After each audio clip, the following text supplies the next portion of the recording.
இந்த 60-70 நாட்கள்ல நம்மள சொல்றாங்க ரீல்ஸ் போடுற நிர்வாகிகள் ரீல்ஸ் போடுறாங்க அவங்களுடைய எம்எல்ஏக்கள் அப்படின்னு. இந்த ரீல்ஸ் இல்லைங்க, இந்த ரீல்ஸ்னால இன்னைக்கு ரியல் ஆட்சி நடந்துட்டு இருக்கு.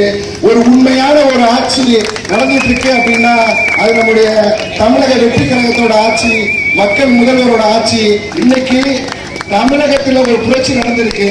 ஆனா இந்தியா முழுக்க உள்ள மாநிலங்கள்ல இந்த புரட்சி தேவைப்படுது அப்படின்னு சொல்லிட்டு இருக்காங்க. இன்னைக்கு நம்முடைய தலைவர் தமிழகத்தின் தலைவரா முதன்மையானவரா பார்த்துட்டு இருக்கோம். இந்தியா முழுக்க நம்முடைய தலைவருடைய ஆட்சியும் தேவைப்படுகிறது. இன்னைக்கு நம்ம தமிழக தலைவரா பார்க்கிறோம். வெகு விரைவில் அவர் தேசிய தலைவரா உருவாகியிருக்காரு. இன்னைக்கு அகில இந்திய மக்களுக்குமே இந்த மாதிரி ஒரு சிறந்த தலைவர் கிடைக்க மாட்டேங்கிறாங்களா அப்படின்னு சொல்லி ஒவ்வொரு மாநிலத்திலையும் இயக்கப்பெருமிச்சு விட்டு இருக்காங்க. எல்லாருமே கேட்கிறாங்க. இன்னைக்கு நம்முடைய நண்பர்கள் எல்லாம் வெளி மாநிலத்தில் இருக்காங்க.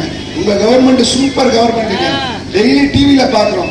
எல்லா மக்களுக்கும் இளைஞர்களும் யாருக்கு சட்டமன்றத்தை லைவ்ல கொண்டு போய் காமிச்சது அப்படின்னா நம்முடைய தமிழக முதல்வர் அவருடைய ஏற்பாட்டில் இன்னைக்கு சட்டமன்றம்னா எப்படி இருக்கும், சட்டசபைனா எப்படி இருக்கும், சட்டசபையில யார் எப்படி பேசுறாங்க, என்ன மாதிரியான விஷயங்கள் சேர்க்கிறாங்க அப்படிங்கிறத ஒவ்வொரு வீட்டுக்கும் கொண்டு போய் சேர்த்த ஒரே தலைவர் நம்முடைய மாண்புமிகு புரட்சி தலைவர். அவர்களுடைய வழிகாட்டுதல் இன்னைக்கு ஆட்சி சிறப்பாக நடந்தது.